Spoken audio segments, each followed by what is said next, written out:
on the Nostalgia Critic guy, remember it so you don't have to. Paul Giamatti is one of our greatest living actors. And the Rhino from Amazing Spider-Man 2. And this blue guy who tormented Malcolm in the Middle. We're talking about that one.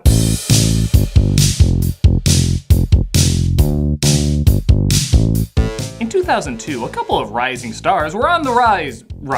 Frankie Muniz being Malcolm from Malcolm in the Middle, and Paul Giamatti being that guy I knew was good but I never bothered to learn his name until after I saw him in Sideways. Yeah, you all did, don't lie. So Universal said these two must be in a film together. The screen demands it. Oh, and fit Amanda Bynes in there because she's something for a minute too. And thus we got Big Fat Liar, an adequately passable hit. Though past my time when it came out, there's a lot of kids who grew up with this movie and seem to remember it with fond memories. Well, I'll be the judge of what you remember fondly. It's time to take a look at this film and see if it holds up to the okay praises that have been projected onto it. Let's see the film that actually landed Paul Giamatti the role of John Adams. I'm actually giving a minute to see how many of you guys are looking that up to see if that's true. This is Big Fat Liar. We open with a typical 2000 song that once again sounds like an old smoking woman has something in her throat. Come on, and tell me why you're staring. I don't know, I can't hack it up. God, music sucked back then. As Frankie Muniz plays a boy named Jason who gets tripped by some bullies. Those two give a look like those fingers have been up them. Yeah, they've been up them. They steal his skateboard, which means he's late to school and therefore gets locked out?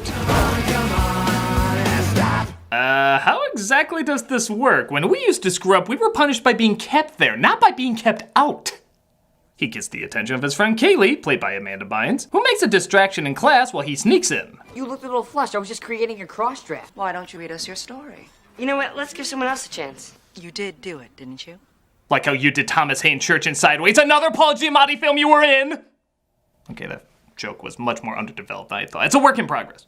Muniz tells a big lie about why he was late and dares her to call his dad to verify. You are lying through your teeth, you little demon. Call my dad if you want. I think I will. Let me just abandon the class for what I could easily do later. Kids, educate yourselves! Hello? He gives her his number, of course, and pretends to be his father. I said, back off, Grim Reaper. I ain't done living yet. Our education dollars at work as she apparently falls for a kid mid-voice crack as an adult man. You just take your time handing in that assignment. Thank you. Okay, what did those later seasons of Grey's Anatomy do to you? That was stupid! Beyond stupid! Hello? Why, yes. Oh, I'll ask right now. Is there a Seymour Butts here? A Seymour Wait a minute. To her credit, she does follow up and calls the parents in to catch him in his lie. He's required to write a fictional story and hand it in or else he'll go to summer school. He gets a burst of inspiration though and writes a story called Big Fat Liar. It must be a political thriller. However, he crashes into a limo on the way to drop it off. What's going on here? I need a ride. What, am I running a taxi service? If I did, I wouldn't have made that wrong turn into Downton Abbey Season 4. That was a weird detour. Why was I there? Giamatti plays Marty Wolf, a Hollywood producer who's made some stinkers in the last few years. You have made some stinkers in the last few years. Yeah, well, everyone has a dry spell, Ebert. I get good reviews by dropping critic names in my movies though. All it takes is one hit to get you back on top. Yeah, that's what I'm counting on with this story I'm handing in. Oh, really? Why don't you tell me more about that? Even for a self-centered jerk, that's a weird move. That's like showing someone you don't care by saying, tell me more about your story. Pie! Giamatti actually shares some tips on how to be a better liar because, you know, he's from Hollywood, as he drops him off at the school. Now get out! I got a movie to produce! Sorry, I just did 2 movies with Jim Carrey. He's still rubbing off on me. Muniz drops his paper though, and Giamatti reads it in the car. Cutting to the next logical scene, Steve Urkel talking to a chicken as a cop. Shut the heck up! You talk way too much! Okay, I'll bite. How does this happen? Oh, it's a movie set Giamatti is on. Well, that's your first big mistake. All I'm gonna be thinking about throughout the rest of the movie is what the hell was that goddamn Urkel chicken movie about? Giamatti doesn't get on with his big star as you're still trying to figure out the plot to it, aren't you? I am! Giamatti doesn't get along with his big star as he keeps calling him Urkel. I did not tell you to stop acting, Urkel. Wolf, how many times have I told you not to call me Urkel? Call me Sonic! Sonic! I'm not gonna lie, I kind of love Jaleel White in this role. It's brief, but it's pretty goddamn funny. I'm getting nothing from the chicken, that's the problem, okay? He just sits there with his head all slumped over. I have absolutely no idea what my motivation is. I get more motivation acting in Scooby-Doo and Guess Who 2019, look it up. Meanwhile, it looks like Munez doesn't get his paper in, so he's sent to summer school. Taught by a wide-angle lens with a guy stuck in it. W-I-L-Y. This looks like a 90s commercial before the product is shown. You know, the part where adults don't understand? Munez goes to a movie theater and sees a trailer for the story he wrote. He's so angry, he literally floats out of his seat. The big, fat liar. They float, Frankie. They all float!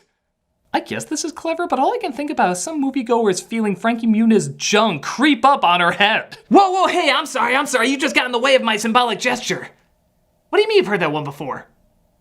He tells his folks about the idea being stolen, but they don't believe him because of all his lying in the past. He goes to Kaylee, who's busy tutoring the bully who took his skateboard. Bet you wish you still had your skateboard, huh, Shepard? Let's see. Fully developed brain, skateboard. I think I'll take the brain. But I have your skateboard. That is some of the most perfectly written dialogue ever. It's perfect. I just wanted to point that out. He asks Kaylee to come with him to LA to get revenge, but she has to stay with her senile grandma. So they send in the bully dressed as her as they promise to do all his summer school homework. It's just Kaylee, Grandma. Can't be Kaylee. You grown so tall. They do very little to make him seem like anyone else, and it's kind of amazing. I'm benching like 220, 230. Oh, good for you. It takes a lot of work to be that lazy. I salute your creativity of bullshit.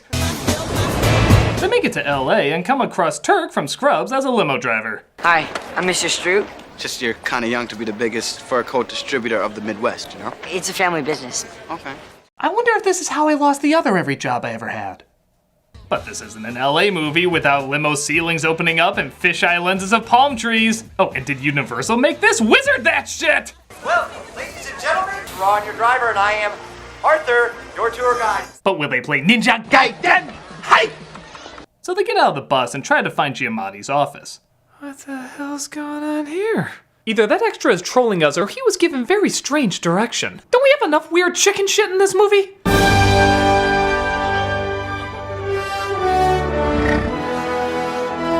Don't smile at that. Uma Thurman was sweating in one of those for Batman and Robin. That should have been burned for so many reasons! They locate his office, but have to find a way to sneak in. Help me out. No. Okay. Bet you didn't know he was on the debate team. They call the secretary from a different phone and quite cruelly say she parked her car on a dog. Listen for yourself. I always give credit to movies that show kids for the real assholes they are. Oh, your grandma also died saving 5 kittens from a fire. The kittens are also dead. Munez sneaks into his office and demands him to call his dad to admit he stole his homework. He lights the story on fire though and admits he's never gonna confess to stealing it. It's a dog-eat-dog town. We play by our own rules. In the industry, we call this the Carlos Mencia. You asked for it! You asked for it! Munez is thrown out of the office, but that doesn't stop him, for he steals his, Newton eye shit. I only know it from that Simpson joke. And they look up his schedule. They find a prop room to lay low and give him some credit. They actually do have props and costumes from actual movies. Even if they are just the bad ones. Ooh, that's the suits from the shitty Grinch. Ooh, that's the puppet from the shitty Jurassic Park. Ooh, that's Clifford's dick. I don't know them all. They have fun messing around and even discover the sodas are free from the machine. What's with the Cokes? The machine, it's rigged. They're free. They're free. Out for vengeance, incredibly awkward and hyped up on coke. Now you'll blend in as someone from Hollywood.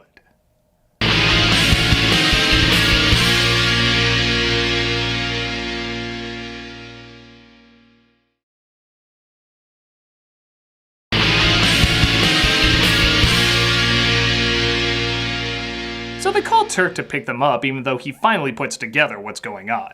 I got some R-rated dialogue for you, but I'm gonna keep it PG. Though technically that means I can use the F-word once, and by God, I'm gonna exploit that loophole!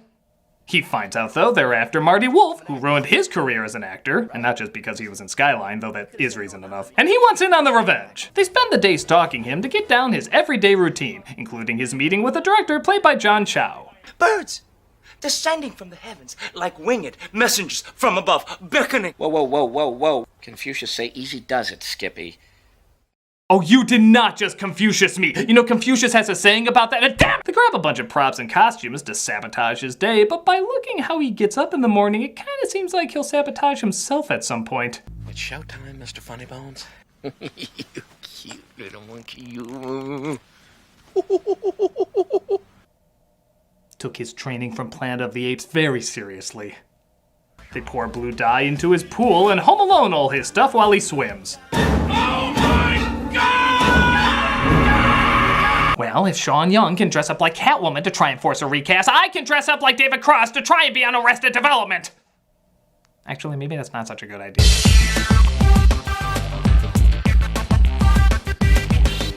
Oh yeah, those 5 steps you took from the car totally warranted a slow-mo dissolve reverse dubstep. Boy! You're gonna have to cancel the meeting and get one of the makeup chicks to meet me at the office. He looks like Queer Eye for the straight Grover. Primary colors are always funny for some reason. I'm all over it. They send Wolf to the wrong house though, and he interrupts a kid's birthday party who confuse him for a clown. It's the clown! Let's part up! Excuse me, senorita. Again, embracing asshole children. It's even better when the adults start attacking the kids. Come on, Four Eyes! What can men do against such reckless hate? He escapes though, only to find his car has been tampered with and every button does the opposite of what he wants. Hey, Marty, I like your new coloring. It works for you. You did this? Yep, and it can end anytime. All I have to do is make one phone call to my dad. Oh, and also if you ever want to see your 5-year-old son again, you'll do as we say. Oh yeah, we play dark. He accidentally crashes into a Street Fighter character who gets pissed off and runs his car over. They told me to pick up a little blue car. They didn't say anything about a little blue man. Well, that's my line. I said it and I'm proud. He has to cancel his big meeting and show up to the premiere of that Urkel Chicken movie. No, the other one. I agree, it's strange that there's 2. Ready to end this? He's looking like an Andy Warhol painting of the Joker. Joaquin Phoenix should take notes. Oh, kid, you have no idea who you are dealing with. Do you know how many kids I've buried? I'm not talking about careers, I'm talking dirt and shovels. LA, baby! The after party brings out all sorts of former child actors to say that the film they saw was total trash. For example, when you did Saved by the Bell, quality, okay? I mean, you know, substance. Worst film in the world. Wow, that is bad when Screech is dumping on your film. His resume has this on it. The movie is so bad that the studio president is pulling funding on Big Fat Liar.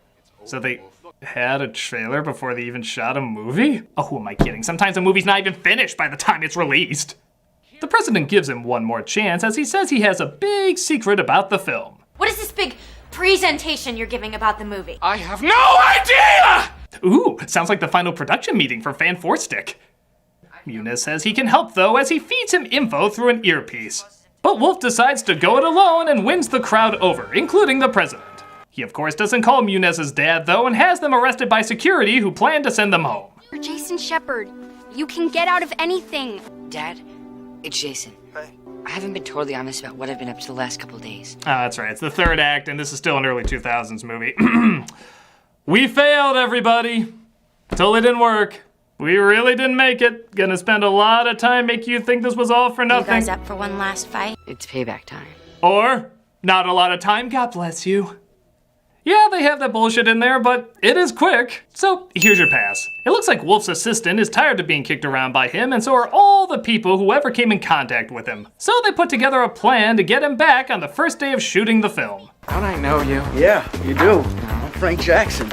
I was your driver last year until you fired me. Fabulous! I love the way he perks up when he sees someone whose life he's ruined. Boy, the acting career must really be taking off. Bravo, Brando. Now drive me to where I need to be, person who has my life in his hands. The car seems to break down, but Jaleel White shows up, seemingly to give him a ride. It seems like he's such a crazy driver, though, that Giamatti drops out of his car. You're underrated, and I hope the best for you! Wow, it is really hard to say anything bad about him.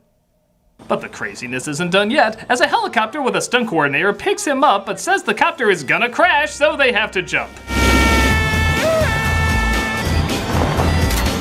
Papa Bear and the wolf have left the building. Hey, how much is it costing us to essentially lose our jobs? Oh well, who cares? He's gonna feel so silly. Hey, Wolf. He lands on a Western set where he comes across Muniz, who's in possession of his toy. I feel like I missed a page of script. How do we get to this point?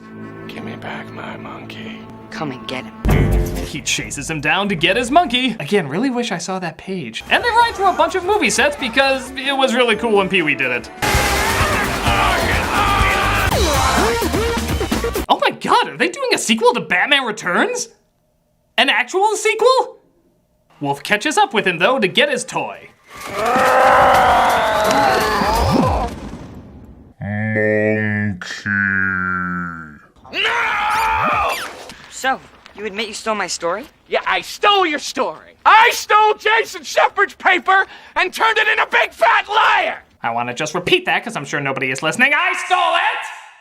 Of course it's recorded and he's exploited for the big fat liar that he is.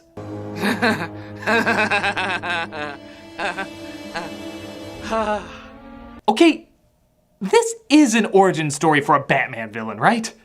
I am gonna get you, Shepard! Muniz jumps off the building into a giant pillow where his parents saw the whole thing. Look, this movie even got made with Turk as the star. Yeah, I started calling him Jaleel White, but he's still Turk to me.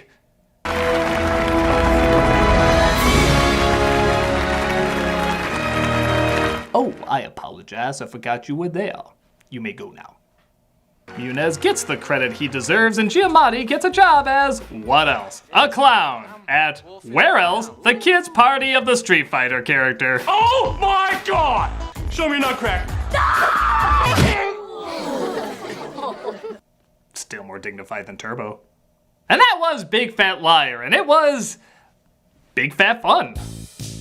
The characters are all pretty likable and funny. It doesn't make much sense, but it establishes it's an environment where it doesn't really have to.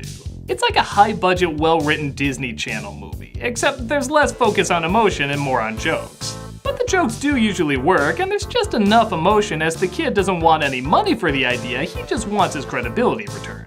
That's such a silly thing in many respects, but it's definitely a kid thing to do too.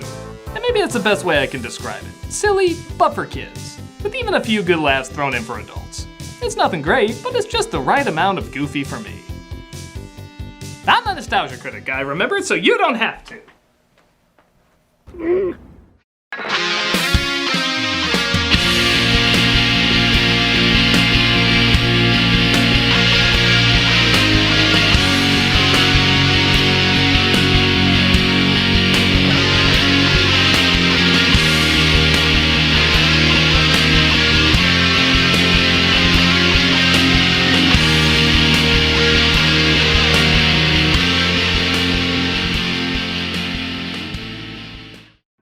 Give me back my monkey. Hey, Doug Walker here doing the charity shout out, and this week we are doing Food Bank for New York. Food Bank for New York has been the city's major hunger relief organization working to end hunger throughout the 5 boroughs for more than 30 years. Nearly 1 in 5 New Yorkers relies on Food Bank for food and other resources. It takes a strategic, multifaceted approach that provides meals and builds capacity in the neediest communities, while raising awareness and engagement among all New Yorkers. Through its network of more than 1,000 charities and schools citywide, Food Bank provides food for more than 63 million free meals for New Yorkers in need. If you look at their site and their YouTube channel, you can not only see in great detail how they help, but who they help to. This is also a wonderful organization to volunteer at if you're in the area, carrying an A rating on Charity Watch. Click on the link and give to those who never deserve to go to bed hungry.